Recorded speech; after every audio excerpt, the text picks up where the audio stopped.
Saudara calon wakil presiden Gibran Rakabuming Raka merespons soal permintaan jatah 5 kursi menteri dari Partai Golkar. Menurut Gibran, belum ada pembicaraan soal kabinet Prabowo Gibran. Gibran meminta semua pihak bersabar sambil menunggu pengumuman resmi KPU. Soal pemilihan kabinet, Gibran memastikan itu adalah hasil pembicaraan antara dirinya dan Prabowo Subianto. Soal apakah nanti Jokowi akan cawe-cawe, Gibran menegaskan tidak ada hal seperti itu. Untuk masalah menteri dan lain-lainnya nanti bisa dibicarakan lagi. Jokowi nanti akan juga ikut menyusun kabinet? Belum ada pembicaraan itu. Yang nyusun ya Pak Prabowo. Dan ikut andil untuk masih pertimbangan gitu? Belum ada pembicaraan ke sana. Kalau untuk masalah itu ya selama ini diskusinya dengan saya dan Pak Prabowo antara kami berdua.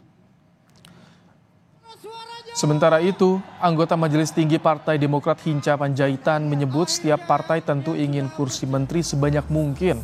Namun Demokrat memahami keterbatasan jumlah itu sehingga menyerahkan sepenuhnya pada diskusi antara ketua umum partainya dengan Prabowo Subianto.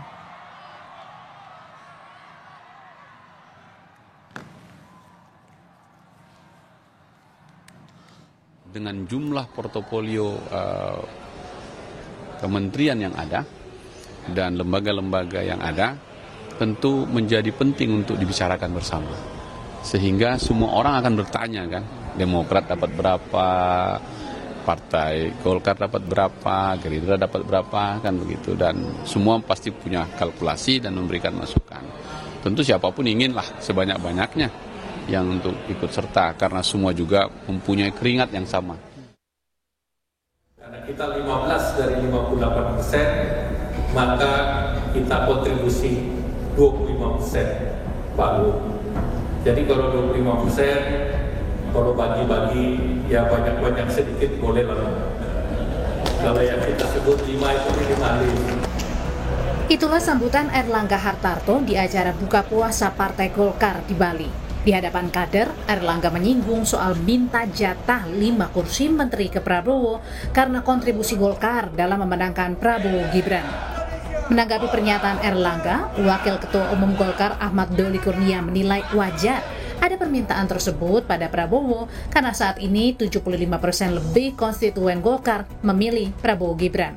Dan kami sudah menghitung ya hasil konsolidasi kami di Pilpres ya. Jadi kami ini sekarang sudah menghitung bahwa konstituen yang dimiliki oleh Golkar 75-80%-nya itu adalah memilih pasangan 02. Ini prestasi tersendiri, ini presentasi yang tertinggi selama kami mengikuti Pilpres mengusung kader yang bukan kader Partai Golkar. Jadi artinya wajar saja kalau kemudian warga Partai Golkar itu berharap di dalam pemerintahannya Pak Prabowo Gibran, insya Allah nanti kalau memang sudah disahkan terpilih, yaitu banyak mengambil peran yang penting membantu jalannya pemerintahan ini, termasuk di kabinet. Kendati ada permintaan jatah 5 kursi menteri dari Ketua Umum Golkar, Wakil Ketua Umum Gerindra Habibur Rahman yakin Erlangga tidak akan memaksakan permintaannya itu. Pasti beliau tidak akan mungkin memaksa ya Pak Prabowo misalnya atau teman-teman koalisi yang lain untuk menerima apa yang beliau sampaikan. Ya, namanya aspirasi tentu boleh-boleh saja. Sementara pengamat politik Unpad, Kunto Adiwibowo membaca pernyataan Erlangga ini sebagai apresiasi kepemimpinan Erlangga di Golkar dan jadi modal berharga untuk kembali mencalonkan jadi Ketua Umum Golkar. Mungkin itu sudah dianggap sebagai prestasi dan bisa jadi menjadi pendorong bagi Pak Erlangga untuk bisa jadi Ketua Umum berikutnya gitu. Jadi menurut saya memang ada beragam konteks ini Mas gitu kan. Konteks yang lain juga bisa diartikan bahwa Pak Erlangga ini sedang berusaha mengalihkan pembicaraan dari soal Ketua Umum Golkar ke jatah menteri di kabinetnya Pak Prabowo Gibran. Tapi kan bagi-bagi jatah kursi menteri lumrah dilakukan oleh presiden wakil presiden terpilih sebagai persiapan lanjutkan tongkat pemerintahan. Cepat atau lambat, jatah kursi menteri akan terjawab usai pengumuman resmi KPU terkait hasil pemilu rampung dibacakan. Tim Liputan, Kompas TV.